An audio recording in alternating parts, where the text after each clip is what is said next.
Hello friends, मैं हूं बिना मिश्रा और आपके लिए लेके आया हूं नेशनलिज्म इन यूरोप का लेक्चर नंबर 9। अब तक मैंने टोटल 8 लेक्चर्स को रिकॉर्ड कर रखा है आपके लिए। तो मैं चाहता हूं कि आप जाकर के वीडियो को 1.5 और 2x पे देख करके जल्दी जल्दी ख़त्म करें, ताकि आगे के वीडियोस में भी आपको काफ़ी मज़ा आए, आगे के लेक्चर्स भी आपको समझने में और साथ ही साथ कोरिलेट करने में काफ़ी आसानी होगी। क्योंकि अगर पहले की इवेंट्स और सारी चीज़ें आपको अगर पता ना हो तो यहाँ भी आपके लिए समझना थोड़ा सा मुश्किल हो सकता है, और जिससे कि आपको कोरिलेट करने में या जो लेक्चर्स है वो आपको इंटरेस्टिंग नहीं भी लग सकता है। तो ये मेरा आपसे रिक्वेस्ट है कि आप जाकर के उन सारे वीडियोस को देखें, उन सारे लेक्चर्स को अटेंड करें और इसके बाद हमारे साथ आकर के बने, तो आपको और भी ज़्यादा मज़ा आने वाला है और आपका कॉन्सेप्ट और भी ज़्यादा क्लियर होगा। और मैं आपसे वादा करता हूँ कि आपको हिस्ट्री से प्यार, इश्क, मोहब्बत हो जाएगा, ये मेरी गारंटी है। तो आइए, मैं ज़्यादा वक्त आपका बर्बाद नहीं करूँगा और आज जो हमारा टॉपिक है वो आप देख सकते हैं कि हाउ इंडस्ट्रियलाइजेशन क्रिएटेड हार्डशिप। तो यहाँ देखेंगे कि इससे पहले जो मैंने किया है उसको आप देखेंगे, लेक्चर नंबर 8, तो आपको ज़्यादा ये क्लियर होगा। तो अब इसमें क्या है कि ऐसे भी क्वेश्चंस बनाए जा सकते हैं एग्जाम्स में, और ये क्वेश्चंस 2, 3 एंड 5 मार्क्स में बनाया जा सकता है कि कैसे आखिर जो इंडस्ट्रियलाइजेशन है उन्होंने लोगों के लिए हार्डशिप क्रिएट किया। हार्डशिप का मतलब क्या हुआ? ऐसा इकोनॉमिक कंडीशन जिसमें कि लोगों के लिए सर्वाइवल तक बहुत ही ज़्यादा मुश्किल हो गया। हार्डशिप का मतलब ही होता है आपका अनफेवरेबल कंडीशन होना, जिससे कि आप पूरी तरीके से आपका जो सर्वाइवल है, आपकी जो बेसिक नीड्स है उसको पूरा कर पाना बहुत ही मुश्किल होगा। मैंने बेसिक नीड्स को क्लास लेक्चर 8 में काफ़ी अच्छे से डिफाइन कर रखा है। तो आइए देखते हैं क्या है और कैसे है इन चीज़ों में। अब देखते हैं इंडस्ट्रियलाइजेशन का मतलब क्या होता है कि इंडस्ट्रीज का मास लेवल पे सेटअप होना। इंडस्ट्रीज का मास लेवल पे सेटअप होना, दैट मीन्स इंडस्ट्रीज established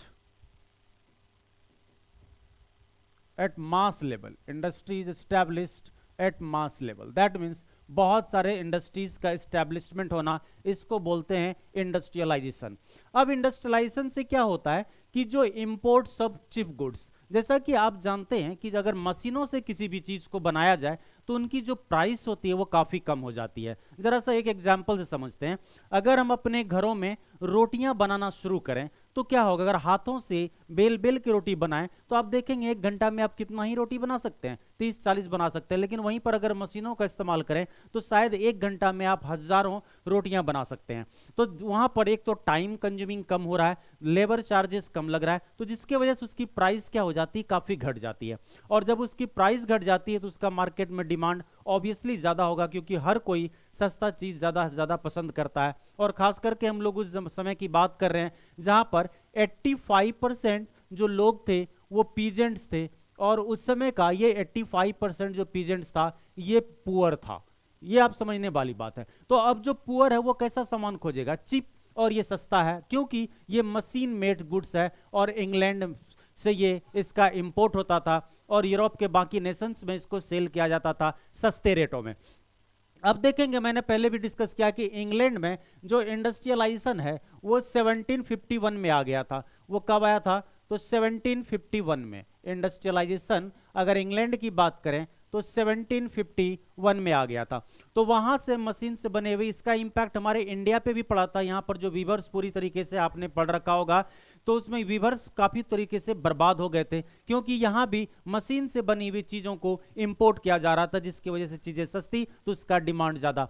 अब उस समय में बहुत सारे जो लोग थे वो काम करते थे कॉटेज इंडस्ट्रीज, दैट मीन्स घरों में चीजों को बना करके उनको मार्केट में बेचते थे, या छोटे छोटे स्मॉल इंडस्ट्रीज में काम करते थे, छोटे छोटे फैक्ट्रीज में काम करते थे। लेकिन अब वहां पर क्या हुआ कि जो जितना छोटा फैक्ट्री होगा, जितना छोटा इंडस्ट्रीज होगा, उसमें जो चीज़ों को बनाने का कॉस्टिंग आता है वो काफ़ी ज़्यादा आता है, और जिसके वजह से उसकी जो प्राइस होती है वो काफ़ी ज़्यादा हो जाता है। और इसीलिए मार्केट में देखेंगे कि जो बड़े बड़े इंडस्ट्रीज होते हैं उनमें बनने वाला जो गुड्स होता है, उसमें जो बनने वाला प्रोडक्ट होता है, उससे कंपटीशन कर पाना छोटे फैक्ट्री के लिए बहुत नेक्स्ट टू इम्पॉसिबल हो जाता है। क्योंकि अगर किसी भी चीज़ का सेम प्रोडक्ट का प्राइस 15 रुपीज हो और उसी में दूसरे का 10 रुपीज, तो ऑब्वियसली है लोग ज़्यादा से ज़्यादा इस प्रोडक्ट को खरीदना पसंद करेंगे। तो स्वाभाविक बात है कि इस प्रोडक्ट को बनाने वाला जो इंडस्ट्रीज है वो धीरे धीरे शट डाउन हो जाएगा, लॉस में जाना शुरू होगा, अपने एम्प्लॉयज़ को पैसे नहीं दे पाएंगे और फाइनली उसका इंडस्ट्रीज क्या होगा कि आपको शट डाउन हो जाएगा। अब देखेंगे कि जो इंडस्ट्रीज था, जो इंग्लैंड में है, जो इंडस्ट्रीज होता था वो बहुत ही ज्यादा एडवांस होता था, मतलब फुल्ली मैकेनाइज्ड होता था, high class machines, automatics machines उसमें सेट किया जाता था, जिसके वजह से लेबर भी कम लगता था और वो मशीन इलेक्ट्रिसिटी से चलता था और जिसके वजह से उसमें प्रोडक्शन ज्यादा मास लेवल पे होता था और उसकी कॉस्टिंग कम आ जाती थी। अब दूसरा चीज, जो स्मॉल प्रोड्यूसर्स है, जैसे मैंने पहले कहा, टाउन्स में फेस स्टीफ कंपटीशन, इसके लिए काफी टफ कंपटीशन हो गया, क्योंकि उस मशीन से बने हुए गुड्स से आपको कंपटीशन करना ये आपके लिए लगभग इम्पॉसिबल होगा, जैसे मैंने अभी आपको रोटीज का एग्जांपल दिया है। अब इसमें देखेंगे, और खास करके उस समय में जो सबसे ज्यादा जो इंडस्ट्रीज था वो टेक्सटाइल इंडस्ट्रीज था, जो कि इंग्लैंड का लिवरपूल और मैनचेस्टर देखेंगे तो उसमें टेक्सटाइल इंडस्ट्रीज पूरी तरीके से छाया हुआ। जो नेशनलिज्म इन इंडिया में आपको पढ़ाएंगे हम कि चंपारण सत्याग्रह, तो चंपारण सत्याग्रह के पीछे का रीजन क्या था, इंडिगो प्लांटेशन। और वो इंडिगो क्यों होता था, जो कि ब्रिटिश यहाँ पर जो इंडिगो था वो फार्मर से प्रोड्यूस करवाता था और उस इंडिगो को लेकर के चला जाता था ब्रिटेन के लिवरपूल एंड मैनचेस्टर में, वहां उनसे कलर निकाला जाता था, ब्लू कलर, और उससे कपड़ों को कलर किया जाता था। तो उस समय में अगर देखा जाए तो सबसे, किस समय में, इस समय की अगर बात करें तो यहां पर सबसे ज्यादा जो था टेक्सटाइल इंडस्ट्रीज पे जोर दिया गया था और सबसे ज्यादा कपड़ों को बनाया जाता था। तो टेक्सटाइल इंडस्ट्रीज किससे रिलेटेड है, तो कपड़ों से। दैट मींस इस इंडस्ट्रीज में क्लोथ्स बनाए जाते हैं और ये जो क्लोथ्स होता था उस समय में, क्लोथ्स ऐसे आज जितने भी प्रोडक्ट आप मार्केट में देख रहे हैं, इन सारी चीजों का उस समय में कोई लोगों को पता भी नहीं था और इसका किसी तरीके से कोई खास इंपॉर्टेंस नहीं था। तो मेन चीज उस समय में क्या था, वो था टेक्सटाइल, और टेक्सटाइल इंडस्ट्रीज को सबसे ज्यादा नुकसान हुआ। जितने जितने छोटे छोटे प्रोड्यूसर्स थे उनको पूरी तरीके से शट डाउन करना पड़ा, जिससे कि जो अनएम्प्लॉयमेंट है वो और भी ज्यादा बढ़ गया, क्योंकि वहां पर अब मशीनों से चीजें काम होना शुरू हो गया, मशीनों से प्रोडक्शन शुरू हो गया। और जब मशीनों से प्रोडक्शन होता है तो इससे क्या होता है कि चीजों की प्राइस कम, और प्राइस कम साथ ही साथ उसको जो मैनुअल वर्कर्स होते हैं उसका भी डिमांड कम हो जाता है, जिससे कि वहां पर अनएम्प्लॉयमेंट बहुत ही ज्यादा बढ़ गया। तो अब देखते हैं कि इनके इंडस्ट्रियलाइजेशन के आने से बीच में प्रॉब्लम्स क्या होता है। तो यहां पर देखेंगे दूसरा चीज क्या होता है कि फूड शॉर्टेज हो जाता है और अनएम्प्लॉयमेंट जो है, unemployment brought out the population of Paris out on the roads. तो दैट मीन्स कि अब देखेंगे कि अब उस समय में पेरिस में, जो पेरिस क्या है कि फ्रांस का कैपिटल है, आप ये भी ध्यान रखेंगे, नहीं तो क्या होगा कि एग्जाम्स में मैं भी पूछ दे फ्रांस का ये कैपिटल है, ध्यान रखेंगे, कैपिटल ऑफ फ्रांस, मैंने उल्टा लिख दिया है, कैपिटल ऑफ फ्रांस है क्या, पेरिस। तो यहां पर क्या होता है कि फूड का शॉर्टेज हो जाता है और अनएम्प्लॉयमेंट बहुत ज्यादा बढ़ जाता है, जिससे कि लोग काफी परेशान हो जाते हैं, क्योंकि उनके जीवन में हार्डशिप आ जाता है, काफी प्रॉब्लम हो जाता है, अपनी बेसिक जरूरतों को वो फुलफिल नहीं कर पा रहे हैं। तो ऐसे कंडीशन में लोग सड़कों पे आ जाते हैं, अपने किंग के, अपने मोनार्क का प्रोटेस्ट उसके अगेंस्ट में करना शुरू कर देते हैं कि हमारी मांगे पूरी करो, हमारा डिमांड जो है फुलफिल करो, फूड शॉर्टेज को खत्म करो, अनएम्प्लॉयमेंट को खत्म करो, तमाम ऐसी चीजों को लेकर के वो लोग क्या करते हैं, प्रोटेस्ट करना शुरू कर देते हैं। तो उस समय आपको याद होगा कि वहां पर पहला जो कॉन्स्टिट्यूशनल मोनार्क बना था फ्रांस में, उसका नाम था लुईस फिलिप, और इन लोगों ने इतना जोर शोर से हंगामा किया कि इसका रिजल्टेंट ये हुआ कि जो आपको लुईस फिलिप है इनको छोड़ करके भागना पड़ा, पेरिस को छोड़ करके भागना पड़ा और आसपास के कहीं किसी कंट्रीज में जाकर के उन्होंने शेल्टर लिया था। अब इसका देखेंगे कि आउटकम्स क्या आया। तो आउटकम्स में जो नेशनल असेंबली है उन्होंने प्रोक्लेम्ड किया रिपब्लिक। तो आप देखेंगे फर्स्ट वीडियो में रिपब्लिक को मैंने काफी अच्छे से डिफाइन कर रखा है और उनको मैंने एक्सप्लेन भी कर रखा आपके स्लाइड में भी। तो रिपब्लिक का मतलब होता है कि head of the nation is not hereditary. That means कि अब किसी भी तरीके से कोई भी वंश का रूल नहीं होगा, कोई मोनार्क नहीं होगा। दैट मीन्स कि हम लिख सकते हैं कि अब यहां पर कोई मोनार्क नहीं होगा, बल्कि यहां पर अब इलेक्टेड रूलर होगा। कौन होगा? इलेक्टेड रूलर होगा। कहां पर? फ्रांस में। Granted suffrage to all adult males above 20 years. That means कि अब जिनका भी एज, खास करके किनको दिया गया, जो मेल्स हैं जिनका एज 21 ईयर से ज्यादा होगा, उस सभी के पास राइट टू वोट होगा और वो जाकर के वोटिंग करेंगे और अपने रूलर्स को इलेक्ट करेंगे। अगला चीज है गारंटीड राइट टू वर्क। अब लोगों को क्या गारंटी लिया गया कि अब सबके पास वर्क का अधिकार होगा। राइट टू वर्क का मतलब क्या हुआ कि ये गवर्नमेंट के लिए कंपलसरी होगा कि लोगों को काम देना। दैट मीन्स कि अब कोई भी अनएम्प्लॉयड नहीं रहेगा। इस चीज की जिम्मेदारी गवर्नमेंट की बनती है कि हर किसी को किसी ना किसी सेक्टर में उनको वर्क दिया जाए। और नेशनल वर्कशॉप, अब क्या हुआ, national workshop were set up to provide employment. अब क्या हुआ कि यहां पर नेशनल वर्कशॉप का मतलब क्या होगा कि गवर्नमेंट का company, government, company of government, company of government. That means कि यहां पर गवर्नमेंट के द्वारा कंपनी को स्टैब्लिश किया गया जिसमें कि लोगों को एम्प्लॉयमेंट दिया जाएगा। जैसे आज हम लोग गवर्नमेंट जॉब्स कहते हैं, तो उस समय में इंडस्ट्रीज स्टैब्लिश किए जाएंगे और उस इंडस्ट्रीज में लोगों को एम्प्लॉयमेंट दिया जाएगा। चूंकि यहां पर लोगों को राइट टू वर्क दिया गया, ये अधिकार दिया है कि आपका ये राइट्स है कि आप गवर्नमेंट से काम मांगे और ये गवर्नमेंट की रिस्पॉन्सिबिलिटी होगी कि वो आपको एम्प्लॉयमेंट प्रोवाइड करवाएंगे और आपको एम्प्लॉयमेंट देने से वो मना नहीं कर सकते।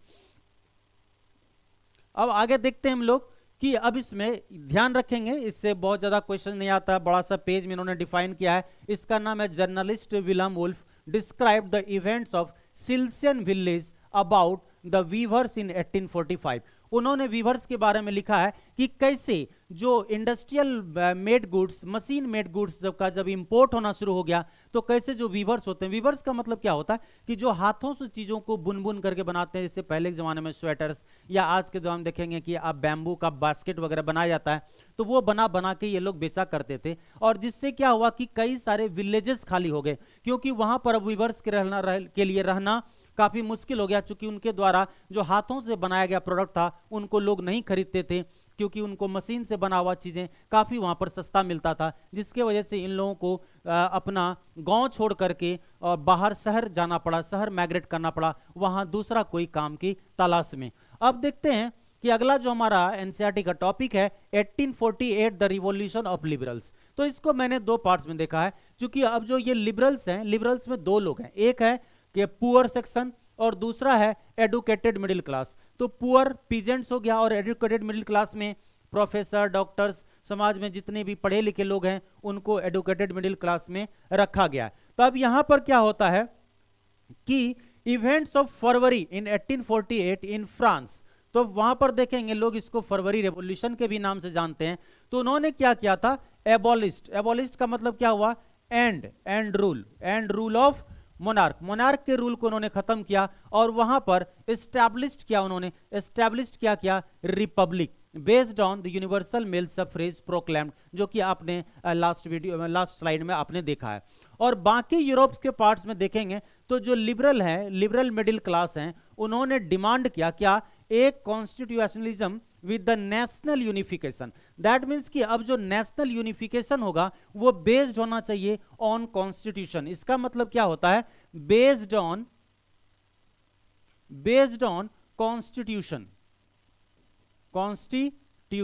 Based on constitution. That means कि अब जो नेशनल यूनिफिकेशन होगा वो किस चीज पे बेस्ड होना चाहिए, तो वो बेस्ड होना चाहिए संविधान पे। दैट मीन्स कि कॉन्स्टिट्यूशन के अकॉर्डिंगली, संविधान के अनुसार पूरी तरीके से नेशनल यूनिफिकेशन किया जाएगा, उसमें किसी भी रूलर या किसी भी मोनार्क की कोई मर्जी नहीं होगी।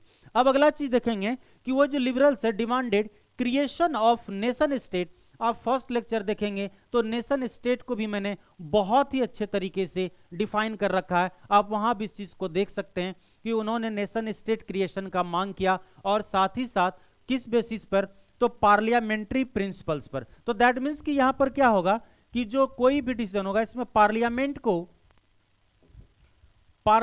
को इंपॉर्टेंस दिया गया, पार्लियामेंट को इंपॉर्टेंस दिया गया। दैट मीन्स कि अब जो कोई रूल एंड रेगुलेशन बनेगा वो कहां बनेगा, तो पार्लियामेंट में बनेगा और पार्लियामेंट में लॉ पास होगा और उसके अकॉर्डिंगली बनेगा। और साथ ही साथ इन्होंने जो डिमांड किया था, मेन डिमांड क्या था कि एक कॉन्स्टिट्यूशन होगा, फ्रीडम ऑफ प्रेस होगा और फ्रीडम ऑफ एसोसिएशन होगा। तो काफी अच्छा इन्होंने डिमांड किया था कि freedom of press, that means कि अगर उनके जो रूलर्स होंगे, अब चाहे वो इलेक्टेड ही रूलर्स क्यों ना हो, अगर वो किसी तरीके से ऐसे रूल एंड रेगुलेशंस बनाते हैं जिससे लोगों को बेनिफिट नहीं हो रहा है, तो उस कंडीशन में वो उसका विरोध कर सकते हैं और उसके अगेंस्ट में लिख सकते हैं, चाहे वो म्यूजिक के फॉर्म में हो, बुक्स के फॉर्म में हो, मैगजीन्स के फॉर्म में हो, चाहे न्यूज़पेपर्स हो, वहां पूरी तरीके से उसके बारे में अपनी जो दुख है, अपनी जो हार्डशिप है उसके बारे में वो एक्सप्लेन कर सकते हैं।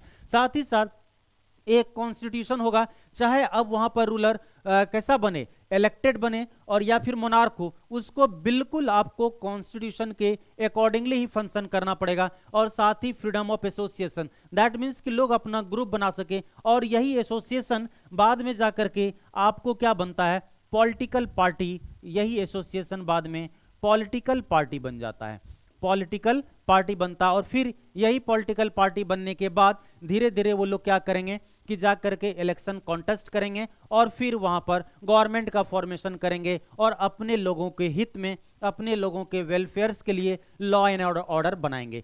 तो इस तरीके से ये सारे इवेंट्स हैं जो कि आपको यहाँ पर हमारे फ्रांस में और पूरे यूरोप में देखने को मिलता है। तो इस तरीके से हम आपको वन बाय वन चीजें, और मेरी ये कोशिश है कि आपके लिए ऐसे नोट्स बना दूं कि जिससे आप आसानी से एग्जाम्स में अगर कोई क्वेश्चंस आता है तो आपको कोई एक्स्ट्रा वर्क करने की जरूरत ना हो और आसानी से आप आंसर कर पाएं। क्योंकि मैं काफ़ी दिनों से, काफ़ी वर्षों से, यूँ कह लीजिए लगभग 10 साल हो गए मुझे ऑफलाइन में पढ़ाते हुए, तो मुझे ये पता है कि बच्चों को जो दिक्कतें आती है, खास करके नोट्स तो मैं 2-3 घंटे में आपको पूरा लेक्चर्स को ख़त्म कर सकता हूँ, लेकिन उससे प्रॉब्लम क्या होगा कि मैं चीज़ों को स्किप करूँगा और आपके लिए सेंटेंस बना करके एग्जाम्स में लिखना बहुत ही मुश्किल हो जाता है। तो इसीलिए मैंने इसको छोटे छोटे स्लाइड्स में बनाया है और इस तरीके से बनाया है कि अगर क्वेश्चन आता है तो आप बिल्कुल यहाँ से पढ़ करके एज इट इज़ लिख करके आराम से 100 में 100 नंबर्स ला सकते हैं। ये मेरा आपसे वादा है। तो आज के लिए बस इतना ही, मिलते हैं नेक्स्ट वीडियो में। तब तक के लिए have a good day and thank you very much. See you tomorrow, bye.